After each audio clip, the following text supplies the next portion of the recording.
I'm going to have a little presentation about some landmark new study on the impacts of music tours. And to give us that from REVERB, please welcome to the stage Madeline Weir.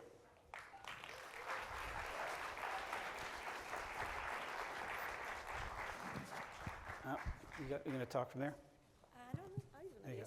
Thank you. Have lots of things. Is this all right? Sweet. Hello, everyone. Hard to follow up the Rev, but thanks for having me today. I'm Madeline Weir. I am the Director of Impact at REVERB.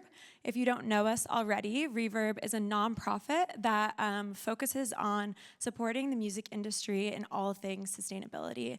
And we have supported greening for over 7,000 concerts, over 350 tours. We've raised over $21 million for environmental causes in partnership with our artist partners. And we have eliminated roughly 400,000 metric tons of CO2e. And so we're just really excited to be here today supporting the MSA. And today we're going to be talking about concert travel. Awesome. So we're all here because the stakes of climate change are rising, right? And the music industry is trying to address these rising stakes by evolving itself. And so we did a study to look at the climate impact of concert travel. And we can definitively say from this study that it's live music's biggest climate opportunity. So this was a quote I pulled from one of the survey participants. We can call her Alex for the purposes of this presentation. And she said she's been going to shows for 10 years. She's never really thought about how she gets there or home. But more recently, she's been worried about climate change, more worried than ever. And she wants to do better, but she doesn't know how. I pulled this out because this isn't just one participant. This was thousands that were feeling this way. So for this study, we surveyed 35,000 fans across 400 concerts in 170 cities in the US and Canada. So you can see the distribution of the responses over there on the map.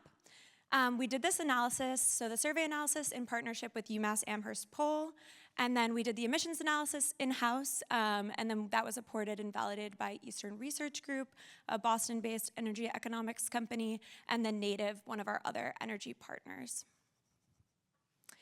So this was what it looked like on site. There's many different forms that we got the fans to scan QR codes. So one of the things that REVERB does is we host eco-villages at tours that we're working with. So we can actually engage fans directly. We've had over 8 million fan engagements across the time that we've been around, which is around 21 years. And so for this survey particularly, we were able to survey fans at concerts like Young the Giant, Dead & Company, Dave Matthews Band, Pink, Paramore, Guster, My Morning Jacket.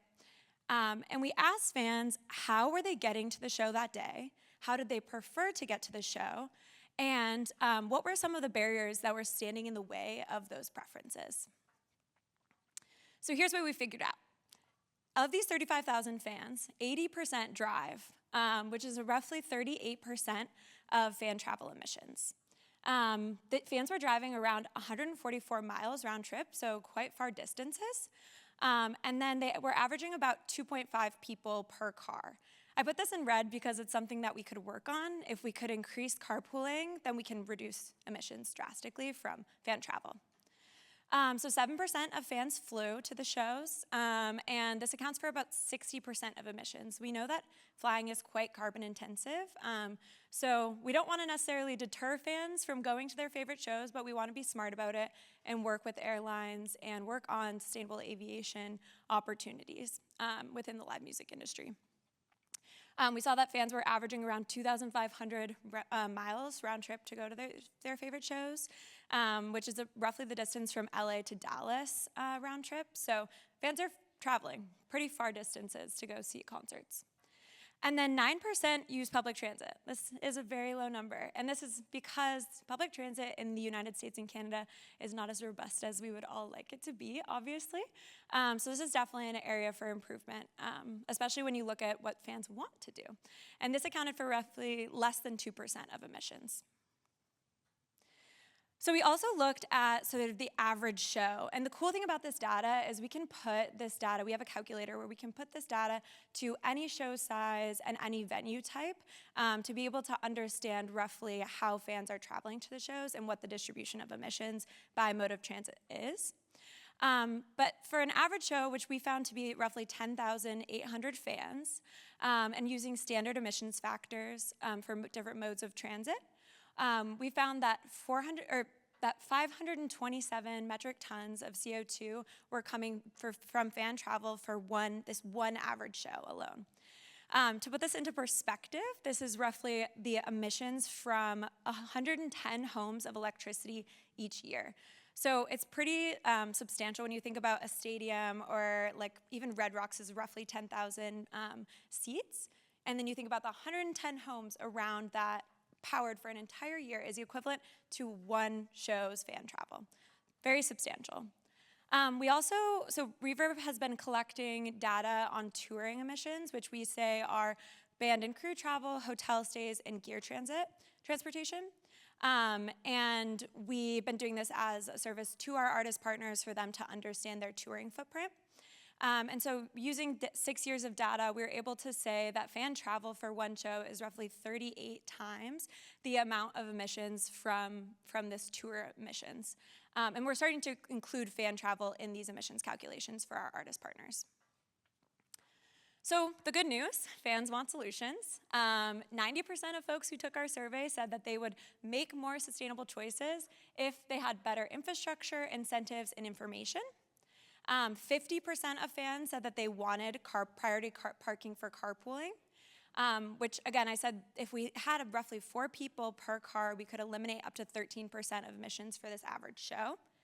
And then 33% of fans, compared to that 9, want public transit options. So this is really exciting. We can work with regional transportation departments to really think through solutions for folks' favorite venues. And most folks, so in our survey we asked about the barriers. Most folks cited lack of availability, ease, and information as key barriers. And I just want to note, this is very high level, so if you want to look at age demographic, breakdown by venue for all of these questions, you can download the survey, which I'll give you a QR code for in a minute. Okay, so how do we actually do this? This is very basic, and we know that all of these solutions won't work for every single venue, but our intention is to use this data to have really good and deep conversations with venues about what solutions might work best for them. So these are just some examples: carpool perks, fast exit lanes for folks who carpool, priority parking, like I said earlier. Even some places are charging for parking if you don't carpool. So basically, if you come with 1 or 2 people in your car, you're going to pay, otherwise you won't. Improve public transit. So again, working with regional transportation authorities to really think about solutions that make sense.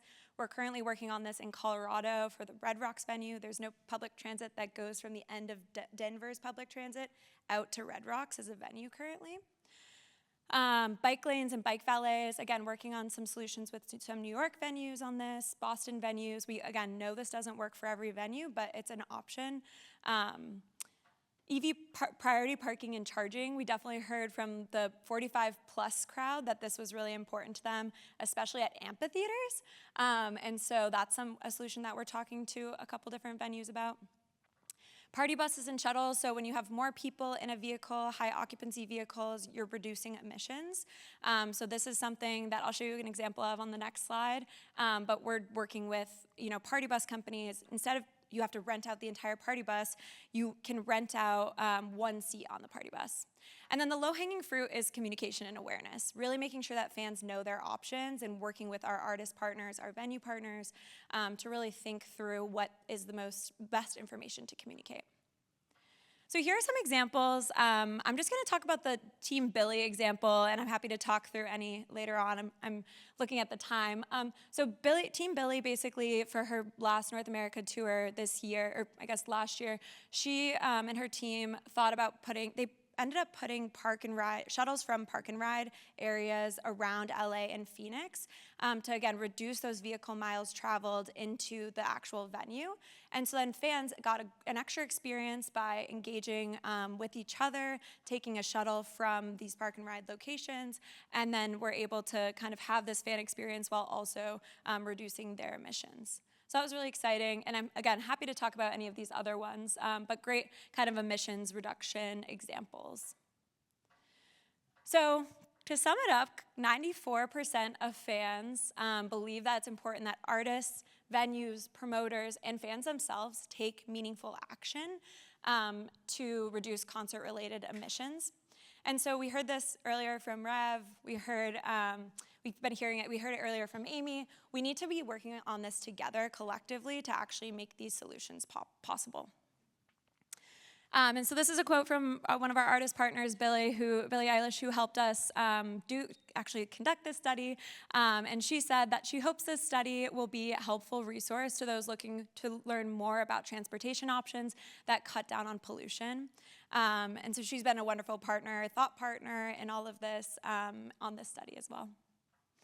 These are some other quotes, but basically, Forest Hills, they're looking at public transit solutions and upping the number of folks who are taking public transit to their venue. And fans really are interested. Biking, jamming more friends into a car, or taking a party bus only makes the concert travel experience better. So we kind of see this as a win-win. Fans have a better experience, venues have less cars coming in and out, traffic, et cetera, and we're improving the climate outlook for these individual events. So here's the QR code. Hopefully you can scan it and take a look. It's also on our website, reverb.org/concert travel study. And I'm happy to give that link out later on too if you want to come bug me for that. I'll just give folks a second to scan this. Awesome.